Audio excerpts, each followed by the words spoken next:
aujourd'hui je crois qu'on est mardi. En tout cas, bon bref, c'est le jour qu'il faut que je réponde aux questions de l'interview de Mauvais Magazine. Il y en a 17. Attention, 1, 2, 3, c'est parti.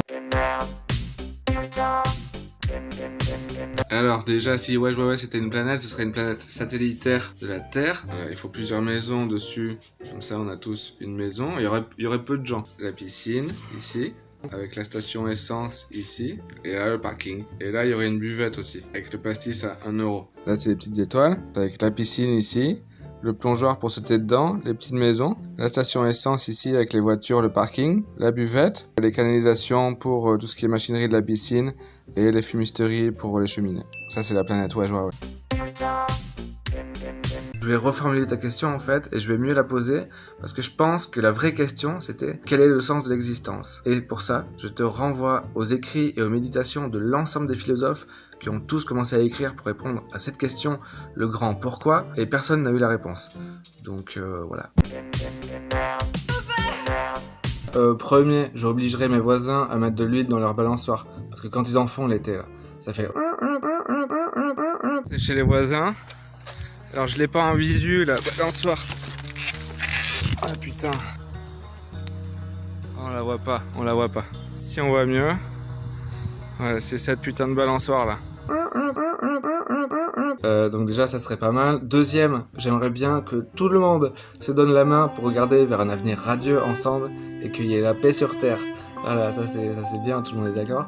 Et puis troisième, tous les billets de loto gagnants, obligatoire. J'ai gagné au loto l'autre jour.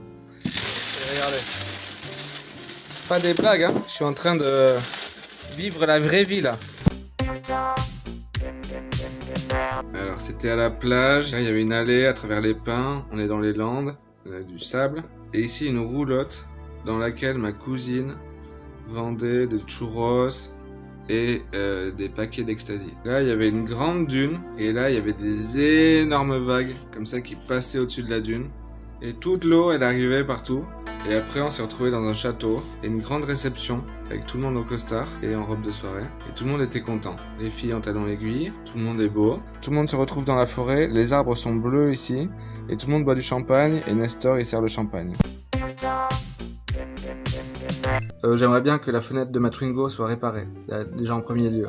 Voilà, donc j'appuie là, comme ça. Et là, regardez. Et puis... allez, les arbres fruitiers, ils donnent des fruits toute l'année. Regardez, ça c'est le cerisier qu'on a dans le jardin là. Combien de temps il va falloir que j'attende avant de manger ça là? Heureusement la nature elle est bien faite et là en ce moment on a des oranges, des clémentines en fait. Ensuite, j'aimerais bien qu'on annule le rap, qu'on supprime le rap sous toutes ses formes. Hein. Je comprends pas, ça m'échappe complètement. Je comprends pas le rap. C'est sûrement les gens. Les habitudes qu'on a sur Terre, les rituels, toute l'organisation humaine, le comportement, tout ça, ça reste un mystère et c'est fascinant. C'est fascinant de voir ce qu'on fait. Qu'est-ce qu'on fait d'ailleurs? Je vous la pose la question. J'habite en Inde une partie de l'année pendant l'hiver, hein, je fais un peu le vieux. Quand il fait froid ici, je vais là-bas et quand il fait trop chaud là-bas, je reviens ici. Pour la simple et bonne raison que mon père y habite en fait, et que moi je suis un bon fils. Donc voilà, je fais exactement la même chose qu'ici, sauf que je le fais là-bas, dans un autre environnement, qui est vraiment un autre monde, et ça permet de renouveler le cerveau un peu.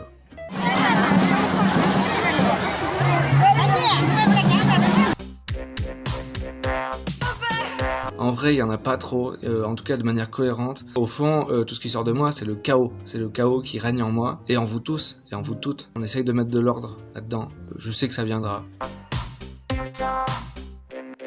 Un chat, comme ça, qui est lui-même dans des fleurs, et on va lui mettre des croquettes. Parce que les croquettes, ils aiment ça, mais d'après moi, c'est une invention maléfique des industries agroalimentaires. Et un petit bol de lait. Pas en donner trop, parce qu'après, ça lui donne la diarrhée. On a un mignon petit chien ou chat au choix, avec des fleurs et des petits cœurs dans le ciel. Et ses croquettes ici. Et son lait. Ouais, c'est vrai que je fais ça un peu, parce que ça me fait rire en fait, parce que c'est des raisonnements qui sont très simples, qui sont très vraies et qui sont, à mon avis, beaucoup plus aiguisées qu'une pensée d'adulte complexe. Ça amène de la légèreté aussi, ça fait ressortir la drôlerie des choses, ça fait ressortir l'absurde. J'étais un enfant assez calme, et d'un autre côté, je tapais partout pour faire du bruit, avec des bâtons. D'ailleurs, après, j'ai fait de la batterie. J'avais aussi des tendances pyromaniaques, donc j'ai foutu le feu à plein de trucs. Voilà, c'est le genre d'enfant que j'étais. Solène Azoulay, avec qui j'ai co-réalisé la série Ouais en 15 épisodes et qui joue accessoirement la boulangère. C'est une amie avec qui donc on a réalisé cette série sur 2 ans. On s'est un peu perdu de vue maintenant, mais c'était très bien. Oui, mon personnage dans la série sort avec la boulangère et à la fin même il sort avec sa sœur jumelle. Par contre dans la vraie vie, non. Préparez votre enterrement, voilà, parce que c'est pas sûr que vos enfants ils le fassent pour vous, donc vaut mieux être prévoyant.